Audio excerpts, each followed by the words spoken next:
welcome to my channel. In the previous video, we have learned concepts from the chapter sets. In this video, we are going to continue with the other concepts. Before that, let's recap what we have learned in the previous video. Set theory was developed by George Cantor. A set is a well-defined collection of objects, and all the objects in the set should have a common feature or property, and it should be possible to decide whether any given object belongs to the set or not. Next, a set is denoted by capital letter and elements are represented by small letters. Next, let us learn what is roster form and set builder form. Roster form: all elements are written in order by separating commas and are enclosed within curly brackets is called a roster form. For example, a set of prime numbers less than 19 will be denoted by P is equal to curly brackets open 2, 3, 5, 7, 11 and curly brackets close. Set builder form. In a set builder form, we use a symbol X or any other symbol Y, Z, etc. for the element of set. This is followed by colon or a vertical line, after which we write the characteristic property possessed within curly brackets. We are taking the same example, which will become P is equal to curly brackets open X such that X is a prime number less than 13, curly brackets closed. So the set builder form of this is this. Null set. A set which does not contain any element is called an empty set or a null set or a void set. It is denoted by null or empty curly braces. Example: A is equal to curly brackets open X such that 1 less than X less than 2 and X is a natural number. Here it is an empty set because there will be no numbers between 1 and 2. Finite set. A set is called a finite set if it is possible to count the number of elements in it. Like, for example, a set in which there are days in a week, then the set will become Sunday, Monday, Tuesday, Wednesday, Thursday, Friday and Saturday. Here we can count the number of elements, therefore it is a finite set. Now, the last thing which we have learned in the previous video was infinite set, which is opposite to the finite set. A set is called an infinite set if the number of elements in the set cannot be counted. For example, X such that X is a point on a straight line. A point on straight line may be any point, so therefore we can't count. Therefore it is an infinite set.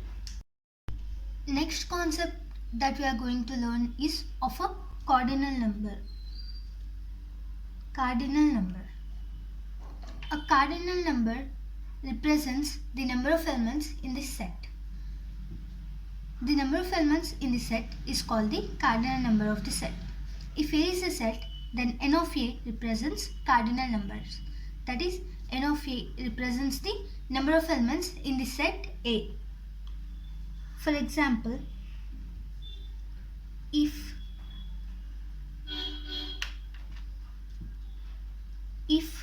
A is equal to A, E, I, O, U, that is a set of vowels, then cardinal number becomes N of A is equal to number of elements here are 1, 2, 3, 4, 5. Therefore it becomes 5. And let's take another example. If B is equal to X such that X is a letter in the word India. This is in set builder form. Let's write it in the roster form. So X is a letter in the word India. So the letters in the word India are I, N, D, I and A. Here I came 2 times, so let's take 1. then this will become IN, D and A. Therefore, here N of B is equal to 4. Next one is universal set. A universal set is denoted by symbol mu or U. Generally, universal set is represented by a rectangle. In simple words, a universal set is a set in which if there are two sets A and B, then universal set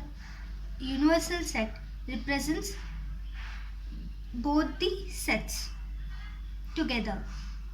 Set.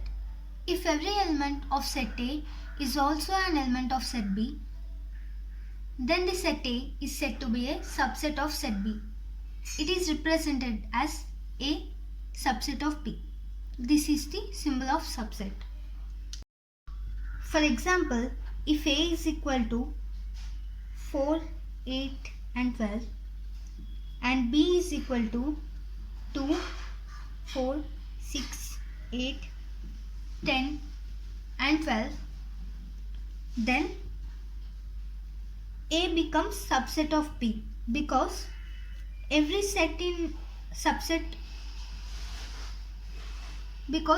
element in set A is present in set B. Let's learn the properties of subset. Every set is a subset of itself.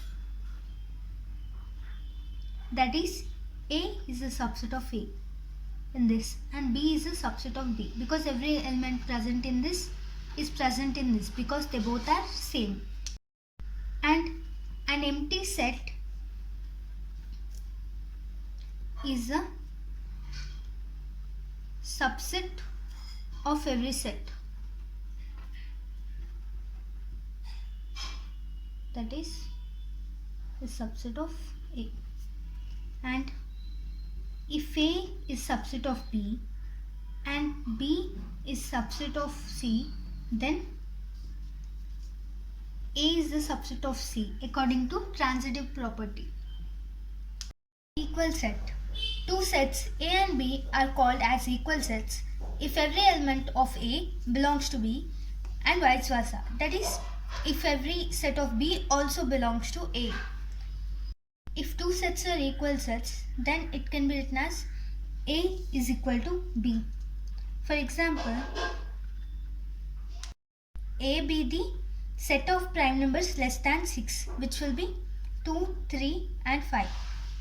And B be the prime factors of 30, which are 2, 3 and 5. Here, every element of set A belongs to B and every element in the set of B belongs to set A.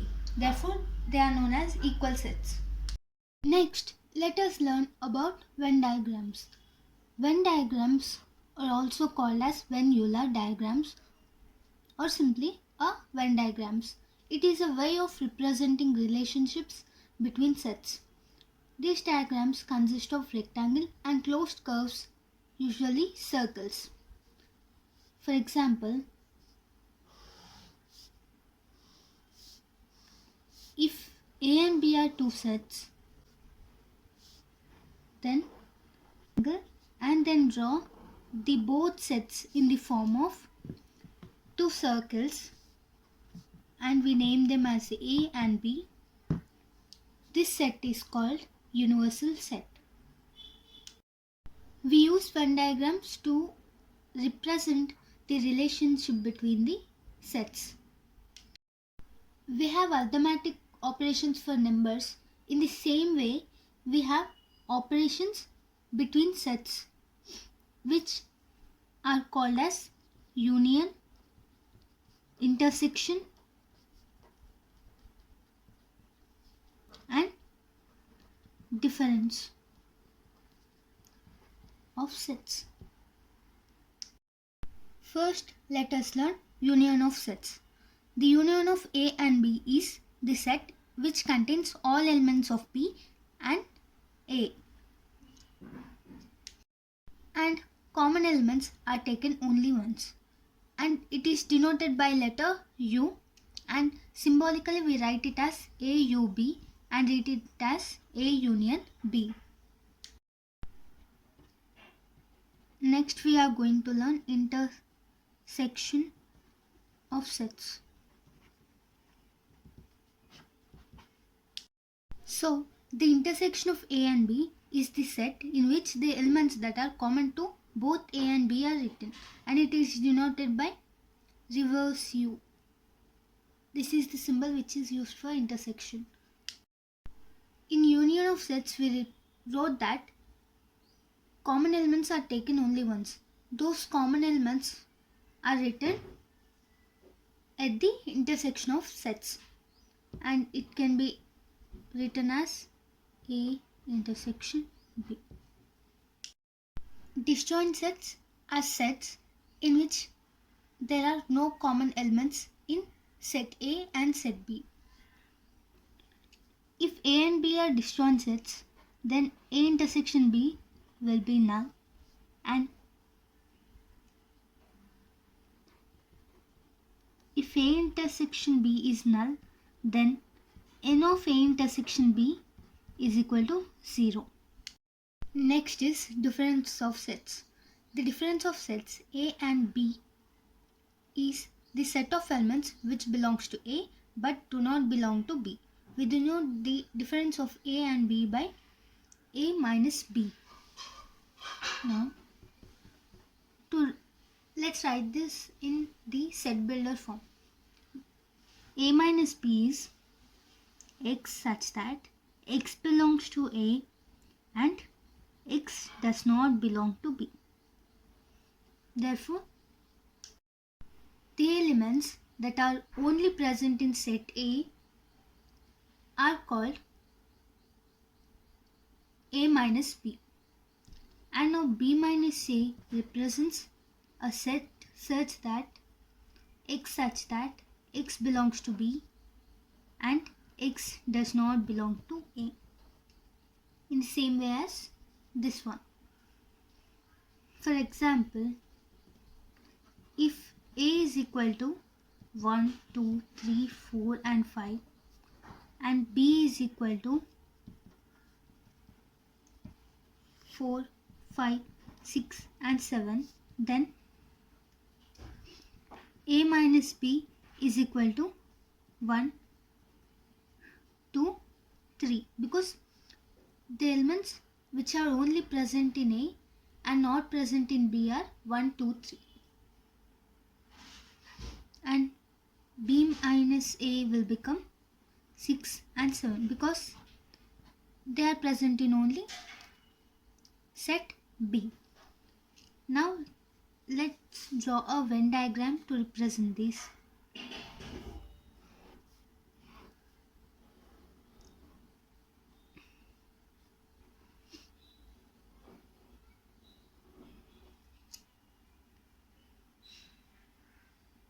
This is set A and set B. The elements present in set A are 1, 2, 3, 4 and 5. And in B are 4, 5, 6, 7. The common elements here are 4 and 5. 4 and 5, here 1, 2, 3 and here it is 6 and 7. So here A minus B, the area of A minus B is this one. This is how we represent a Venn diagram for difference between sets A and B. Now difference between sets B and A, that is B minus A, can be represented as, always this is an universal set because we represent two sets as one. Here B minus A is this area. So here the difference between sets A and B will be this area, and difference between B and A, B minus A is this area, and union of sets will be the whole area and intersection will be this area. With this, we have completed all the concepts related to the chapter 6. In the next video, we'll start solving the problems from the exercises. Thanks for watching.